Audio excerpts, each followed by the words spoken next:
சற்று முன் வெளியான தகவல். கலைஞர் மகளிர் உரிமை தொகையில் வந்த ஒரு முக்கியமான மாற்றங்கள். அத பார்க்கறதுக்கு முன்னாடி, நீங்க நம்ம சேனல சப்ஸ்கிரைப் பண்ணாம இருந்தீங்கன்னா, மறக்காம லைக் பண்ணிக்கோங்க. சப்ஸ்கிரைப் பண்ணிக்கோங்க. உங்க நண்பருக்கு தெரியப்படுத்த ஷேர் பண்ணுங்க. கலைஞர் மகளிர் உரிமை தொகை திட்டம் ஜூலை 15ஆம் தேதி முதல் விரிவாக்கம் செய்யப்படும். இந்த ஜூலை 15ஆம் தேதி முதல் விண்ணப்பங்கள் ஏற்கப்படும் என்று அறிவிக்கப்பட்டது.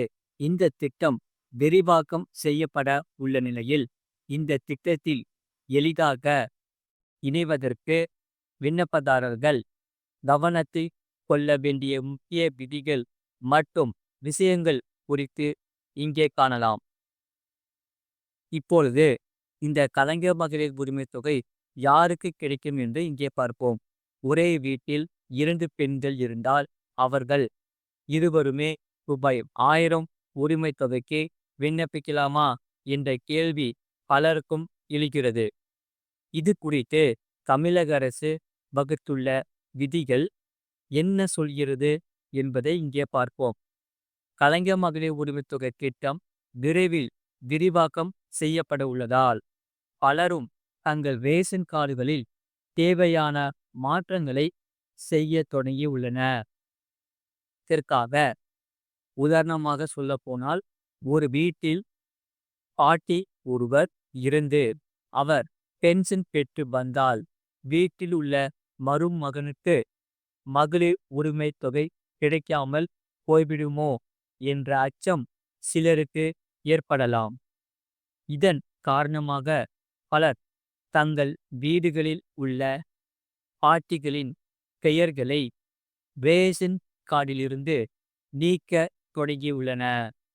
ஆனால் ஒரு வீட்டில் எத்தனை பெண்கள் அரசின் பென்ஷன் வாங்கினாலும் ரேஷன் அட்டையில் அவருக்கே மகளிர் உரிமை தொகை வழங்கப்படும். இதற்காக குடும்ப தலைவியாக இருப்பவர் பென்ஷன் பெறக்கூடாது. அதேபோல் அவருடைய கணவர் அரசு ஊழியராக இருக்கக்கூடாது. மற்றபடி ஒரே வீட்டில் பல பெண்கள் இருந்தாலும் அவர்கள் பென்ஷன் பெற்றாலும் குடும்ப தலைவி என்ற பெயரில் உள்ள பெண்ணுக்கு இந்த தொகை வழங்கப்படும். குடும்ப தலைவி இல்லை என்றாலும் வாய்ப்புகள் உண்டு. அதாவது குடும்ப தலைவி இல்லாத பெண்களுக்கும் இந்த மகளிர் உரிமை தொகை கிடைக்கும். ஒரு வீட்டில் அப்பா, 2 மகன்கள் மற்றும் 3 மகள்கள் இருக்கிறார்கள் என்று வைத்துக் கொள்வோம்.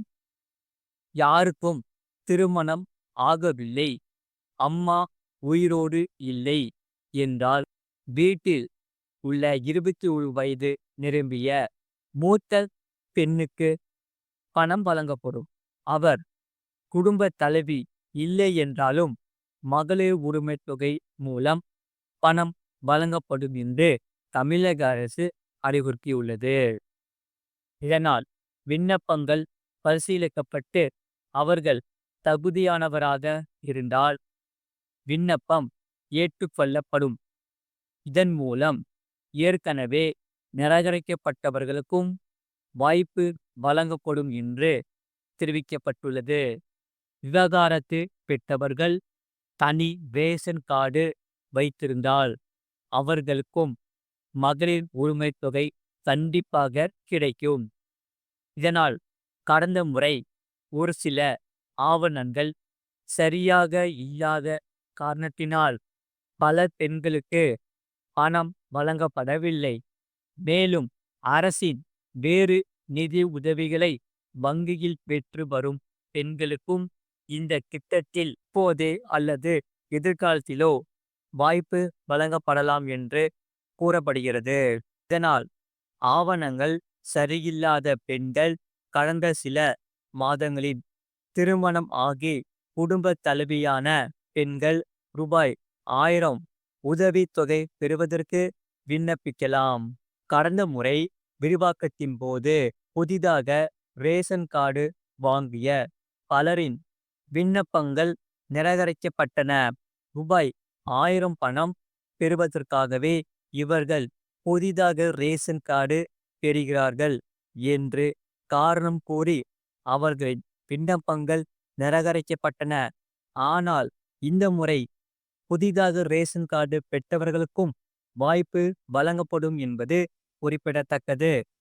இந்த கலைஞர் மகளிர் உரிமை தொகை திட்ட விரிவாக்கத்தில் விண்ணப்பதாரர்கள் மேற்குறிப்பிட்ட விதிமுறைகளை கவனத்தில் கொண்டு விண்ணப்பித்தால் இந்த திட்டத்தில் எளிதாக இணைய முடியும் என்று கூறப்படுகிறது.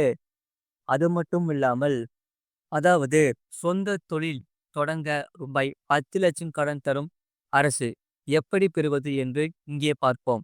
அதாவது ஆத்ம நிர்பர் பாரத் அபியாயின் கீழ் இந்தியாவை வலிமையான பொருளாதார நாடாக மாற்ற அரசு முயற்சி செய்து வருகிறது. தமிழ்நாடு முழுவதும் சிறு தொழில்கள் மற்றும் தொழில் முனைவோரை மேம்படுத்தும் நோக்கத்தில் அரசாங்கம் பல திட்டங்களை அறிமுகப்படுத்தியது. இந்த முயற்சியின் கீழ் தொடங்கப்பட்ட திட்டங்களின் ஒன்று பிரதான் மந்திரி முத்ரா யோஜனா. இந்தியாவின் பொருளாதாரத்தின் முதுகெலும்பாக விளங்கும் சிறு மற்றும் குறு நிறுவனங்களுக்கு எளிதாக கடனை பெறுவதற்கு வசதியாக இந்த நிதி உதவி வழங்குவதற்காக இந்த திட்டமானது வடிவமைக்கப்பட்டுள்ளது. அதாவது PMMY முதன்மை நோக்கம் சிறு வணிக உரிமையாளர்கள் மற்றும் ஆர்வமுள்ள தொழில் முனைவோருக்கு தேவையான நிதி ஆதாரங்கள் கொடுப்பது ஆகும்.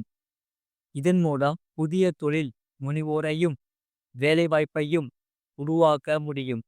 பொருளாதார வளர்ச்சியில் சிறு வணிகங்கள் ஆற்றும் முக்கிய பங்கை அங்கீகரித்து கடன் பெறுவதற்கான செயல்முறையை நெறிப்படுத்துவதை அரசாங்கம் நோக்கமாக கொண்டுள்ளது. குறிப்பாக பாரம்பரிய நிதி நிறுவனங்களிலிருந்து கடன்களை பெறுவதில் சிரமங்கள் எதிர்கொள்பவர்களுக்கு இந்த திட்டமானது மிகவும் அணுகக்கூடியதாக உள்ளது. இதில் அதன்படி கடன் தொகையை 10 லட்சத்திலிருந்து 20 லட்சமாக உயர்த்தியது.